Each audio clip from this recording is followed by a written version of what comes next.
Cormac O'Brien.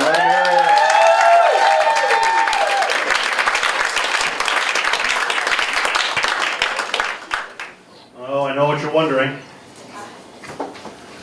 Where's the rest of the barbershop quartet?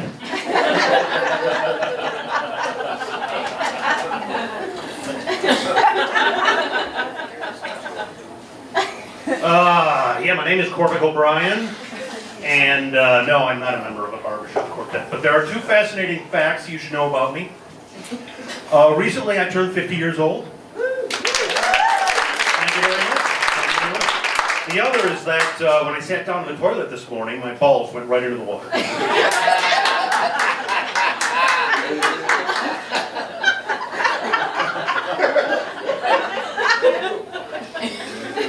And I thought to myself, what fresh hell is this?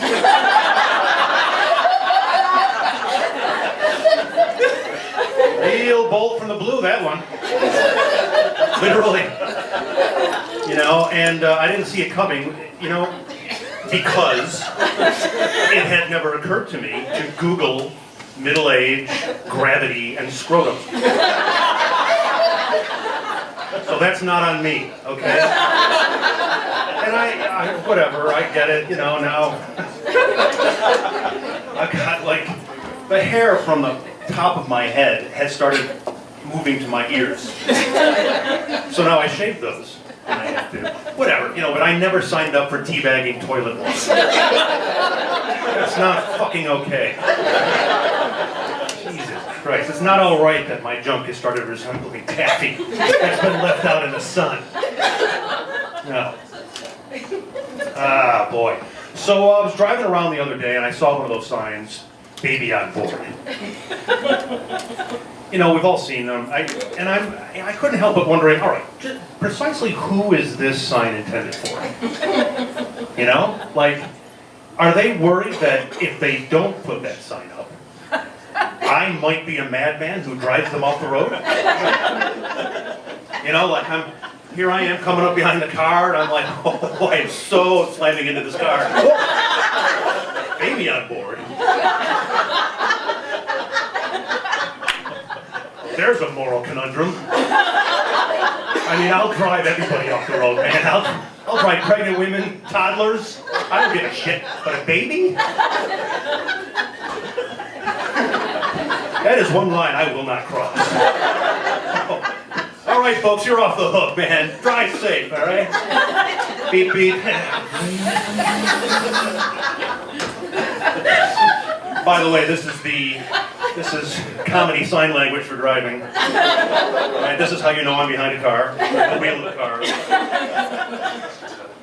Or pleasuring a man on a stool.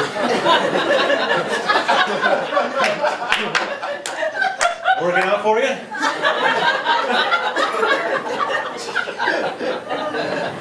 Right.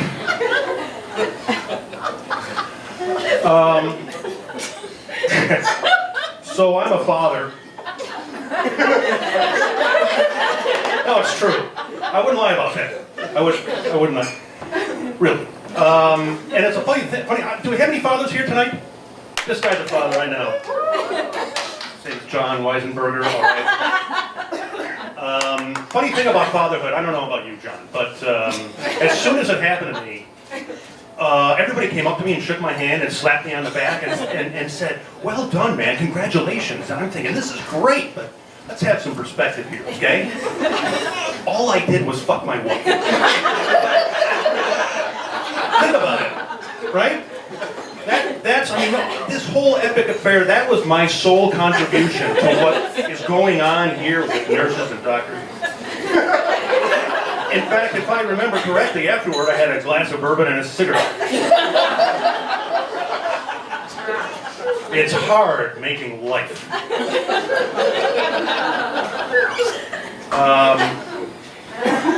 You know, by contrast, what my wife is doing makes her look like the greatest magician of all time. I mean, she's producing a tiny human being from the confines of her crotch. She's feeding it with a magical elixir she produces in her breasts. Holy shit. Right, so she's the greatest thing since Houdini. I'm more like Pickles the Clown at the county fair. And I'm like, hey, everybody. for my first and only trick, I'm gonna get a boner. And then I'm gonna make it disappear. Abracadabra.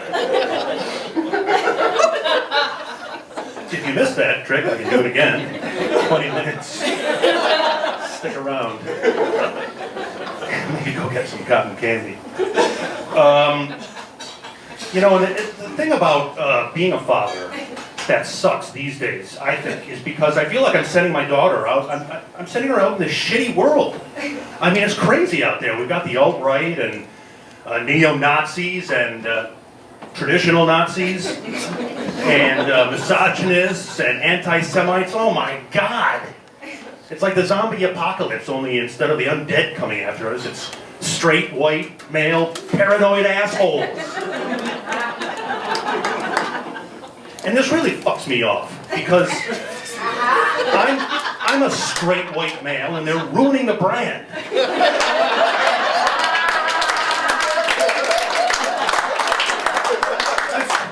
getting sick of this shit. God almighty. Last night a black guy saw me coming and crossed the street to avoid me. And I was like, hey, oh. Yeah, I know. I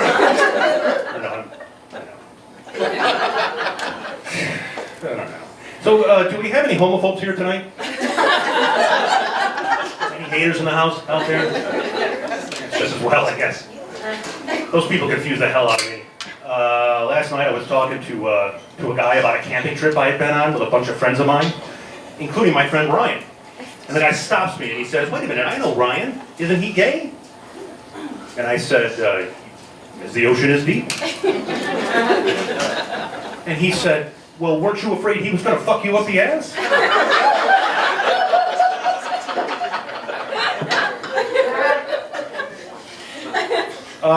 Where was my head? You know, here I'd been worried about staying warm at night and maybe black flies. Should have been worried about Ryan's dick in my ass.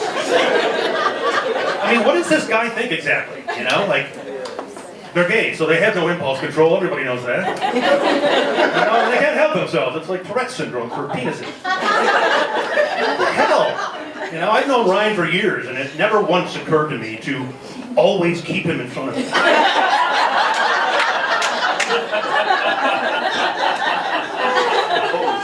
Stay on the radar, Ryan. Or just put it away, Ryan. Anyway, let's see, what else is going on? Oh, you know, my name is Cormac O'Brien, as you know, and it's a pretty ethnic name, very Greek. And so I was curious about my background. I mean, I kind of know it, but I want to know the details, and so I took that whole 23andMe test. I don't know, how many of you have done this? Oh, so you know what I'm talking about.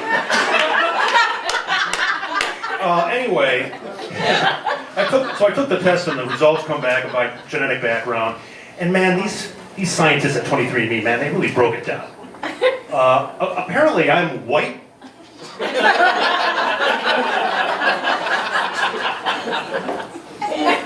So about a quarter of my genes come from, imagine that this is a map of the world, if you will, behind me. Okay? About a quarter of my genes come from the Pasty Peninsula up here.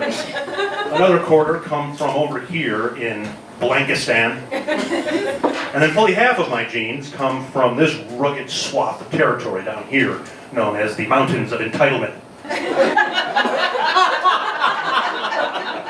And interestingly enough, all three of these populations share a very significant gene, and it has a scientific name, actually. It's called SPF30. Thanks, guys. That's it.